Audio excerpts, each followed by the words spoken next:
O que vai impactar a sua vida.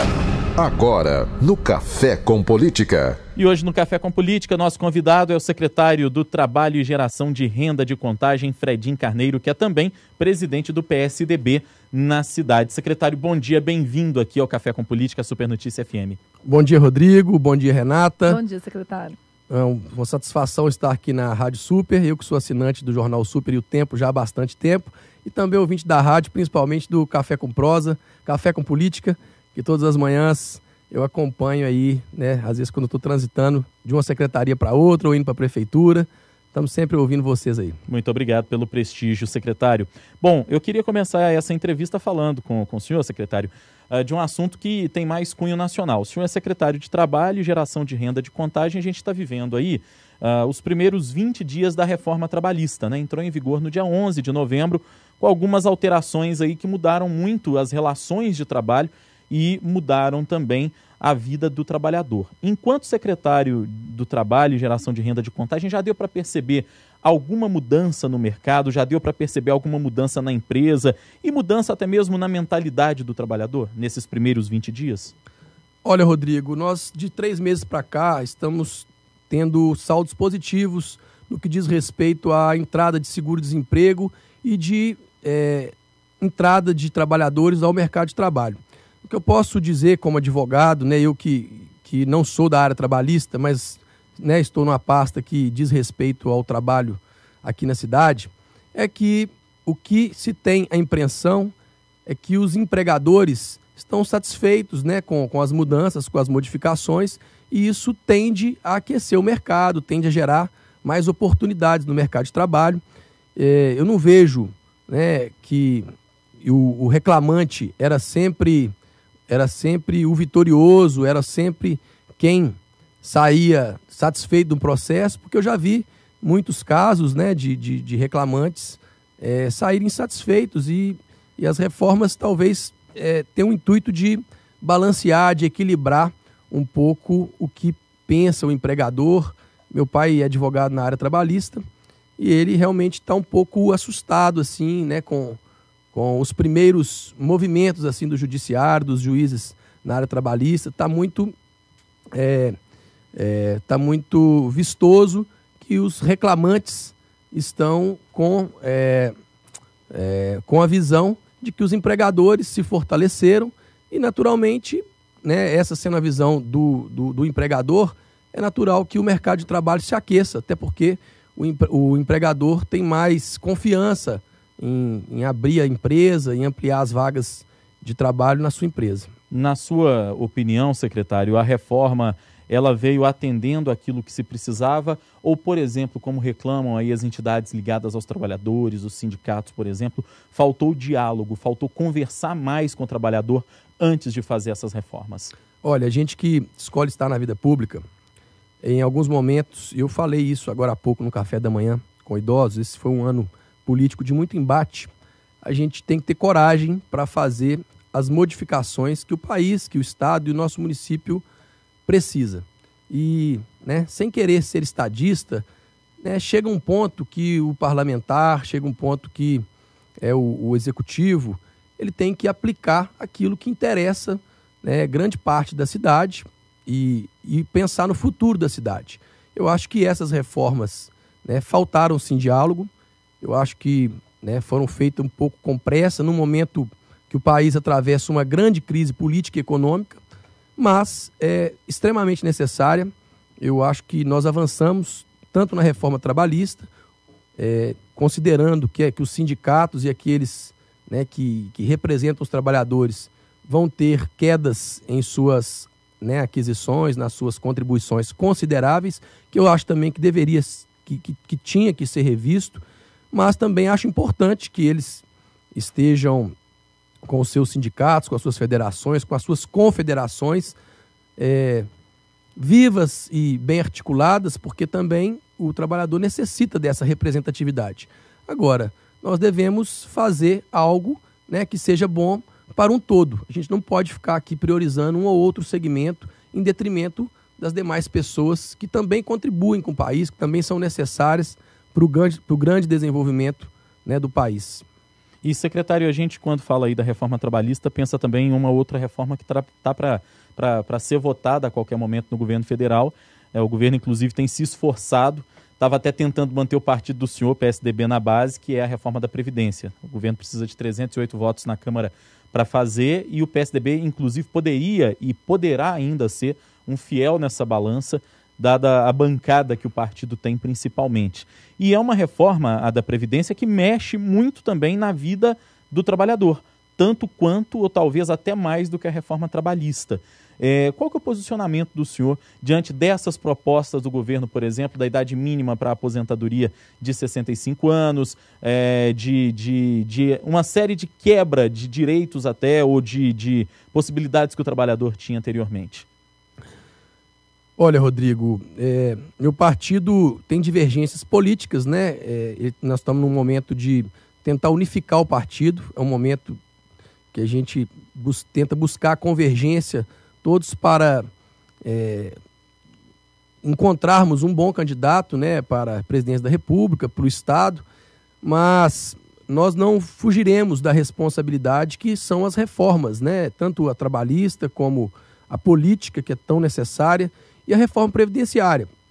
Eu vejo, né, que algumas pessoas ficam um pouco incomodadas com a possível reforma, mas a transição ela vai assegurar aquele que está para aposentar, né, que tenha os seus direitos garantidos, mas a gente sabe que também é insustentável, né, e aí cabe uma avaliação mais técnica de pessoas ligadas à área da fazenda, à área econômica, de que o país não consegue manter, né, a quantidade de aposentados, de pessoas que não estão produzindo na sua base econômica e salarial e, né, de pagamento dos benefícios, se a gente não fizer uma reforma. Então, aqueles que estão para aposentar, aqueles que, né, que tendem a aposentar nos próximos anos, também tem que entender que as pessoas, de uma forma geral, vêm se aposentando mais e trabalhando menos, né? Hoje, você não vê as pessoas tendo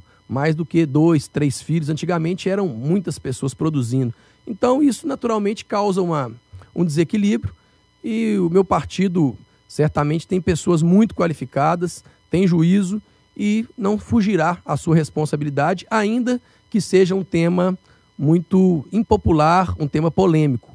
O PSDB nunca se furtou, né, dos seus posicionamentos, e eu tenho certeza que na reforma nós encontraremos o melhor caminho. Considerando, Rodrigo e Renata, que o PSDB tem uma bandeira de a gente quer que a reforma seja feita, mas que os benefícios, né, e aí a gente tem que considerar o judiciário, tem que considerar, né, os grandes barões que recebem grandes aposentadorias, né? Isso aí vale por todas as áreas. A gente tem em diversos segmentos aí, tanto no judiciário como, né, na medicina, né, e outros segmentos, pessoas que recebem, parlamentares, né, ou políticos antigos, recebem aí R$80 mil, R$90 mil, acima de R$100 mil.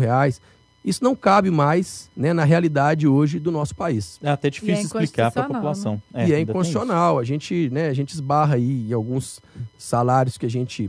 Isso eu discuti muito, né, no meu mandato enquanto vereador. Você pegava a folha de pagamento lá da prefeitura, o DOC, né, onde que tem o portal da transparência, pessoas na cidade, né, cirurgiões, anestesistas, ganhando R$170 mil por mês, o que é inadmissível na realidade que as pessoas vivem hoje, né?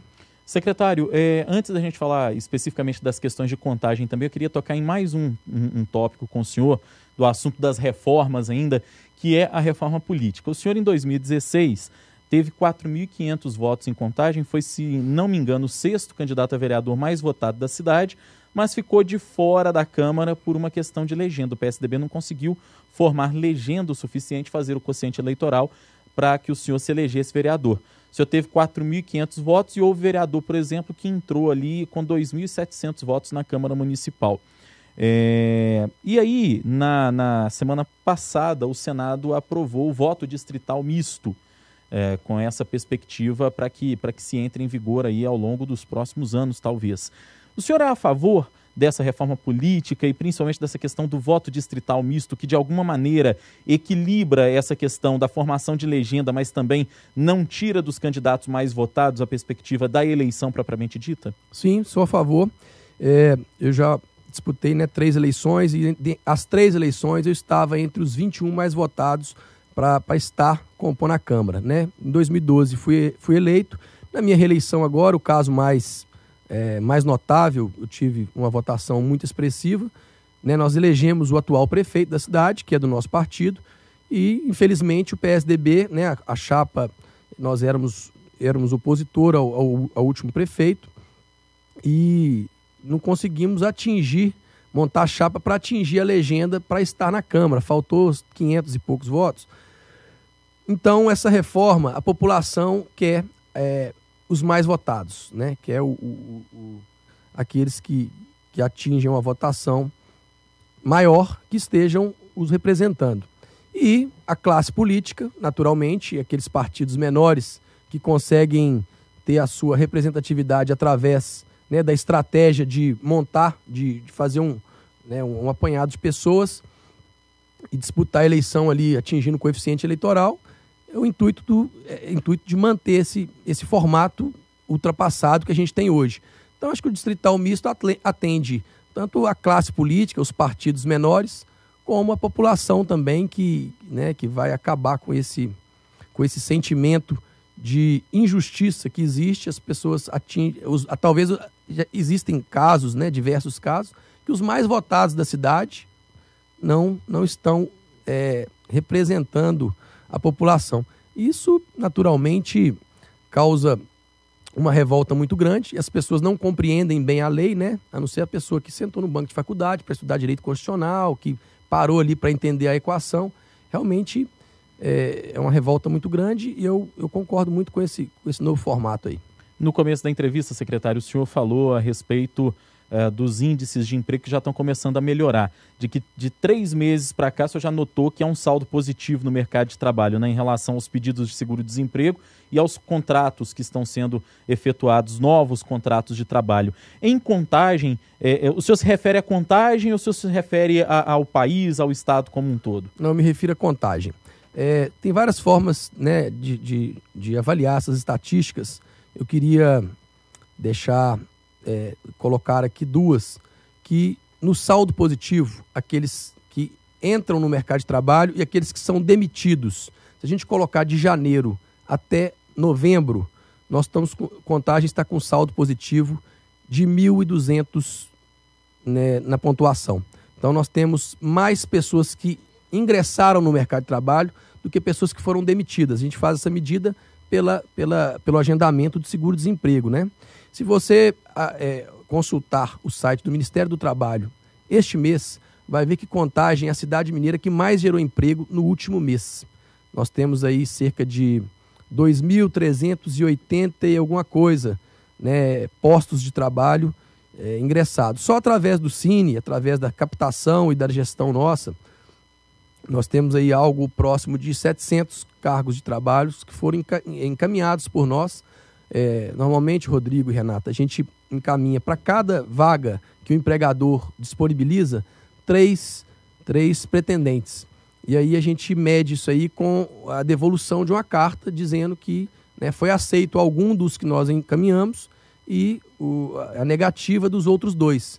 A gente pede para aquelas pessoas que estão ali, né, frequentando o Cine, a Secretaria de Trabalho, que se por um acaso no processo não tiverem êxito, que retornem à Secretaria para participarem de outros novos processos. E a gente está muito animado com o final de ano aí, né? A gente tem grandes shoppings na cidade que estão contratando para vagas temporárias e grande parte dessas pessoas que participam dessas vagas temporárias efetivam no trabalho devido à sua competência, o seu dia a dia lá, né, de venda. E vamos até, secretário, aproveitar então para prestar um serviço. Onde é que funciona a Secretaria de Trabalho, o Cine de Contagem, para aquela pessoa que está nos ouvindo, está nos assistindo pela live neste momento, de repente está desempregada, até dentro disso que o senhor falou, esse período agora de fim de ano é muito propício para contratações. Onde é que funciona? Como é que o cidadão deve proceder, aquele que está em busca de um emprego e quer aproveitar esse momento do fim de ano? Rodrigo, nós estamos na rua José Faria da Rocha, 3185, no bairro Eldorado. próximo à entrada do Água Branca, ali, quase entrando para Damas Ribeiro. Nós temos lá na Secretaria de Trabalho emissões de carteira de trabalho. Nós reativamos o posto de identificação em parceria com a Polícia Civil. Né? Esse posto estava parado. A gente começou emitindo 40 identidades dia e hoje nós estamos com 65, 66 emissões por dia. Lembrando que aquelas pessoas com prioridades e necessidades especiais, crianças, a gente consegue entregar no mesmo dia, para que a pessoa não tenha, né, que voltar no Cine para buscar seu RG. Na nossa pasta também fica os programas do Jovem Aprendiz, da Economia Solidária, que o prefeito entende que é uma política de geração de renda. E temos lá os cursos de qualificação, que ficam nas nossas unidades na UITEC, que é em parceria com o Estado da Gestão, e no CEFORTE, que é o Centro de Formação do Trabalhador, que fica no bairro Água Branca. Nós temos muitos cursos, né, a oferecer, no curso de corte e costura, cuidador de idosos, estética, cabeleireiro, fotografia. Tem uma gama de cursos. O que tem mais sucesso é o CPC, que é o Capacitar para Crescer. Ele é voltado para adolescentes e jovens, né, de 14 a 24 anos. E eles ali têm um treinamento, têm uma qualificação para depois serem encaminhados através do programa Jovem Aprendiz ao mercado de trabalho. Então eles chegam muito preparados na empresa. E é um curso que tem muita demanda, é muito procurado lá na nossa unidade, na Rua São Marcos, no Água Branca. Secretário, só aproveitar então para dar um serviço, quem quiser participar desses cursos, né, pode aparecer na Rua São Marcos, número 247, no Água Branca, em Contagem. Necessário levar os documentos, o RG, né, documento de identidade, o CPF e um comprovante de endereço. Após inscrição, o candidato passa por uma entrevista de pré-seleção. Isso, lembrando que os cursos, Renata, são gratuitos. Normalmente os parceiros, né, como FIENG, SENAC, a FUNEC, ofertam também o material didático. A pessoa tem o custo de deslocamento, que é de ir e voltar, que às vezes a pessoa, né, questiona, mas infelizmente, né, a gente não consegue arcar com esse custo aí.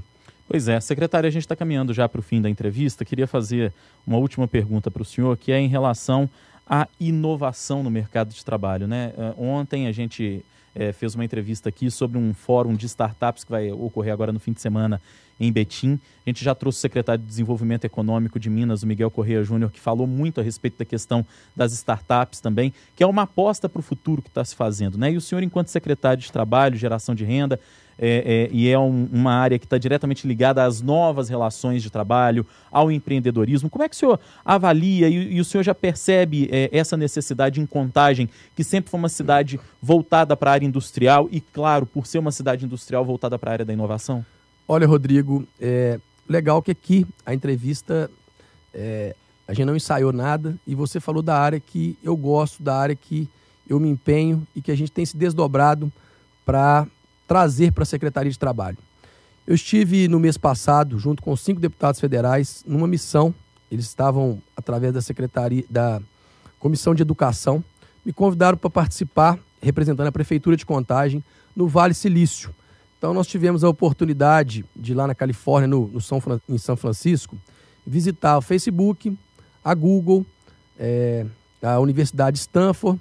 Estivemos em Seattle, na Microsoft, e visitamos diversas universidades e startups que são consideradas as maiores do mundo.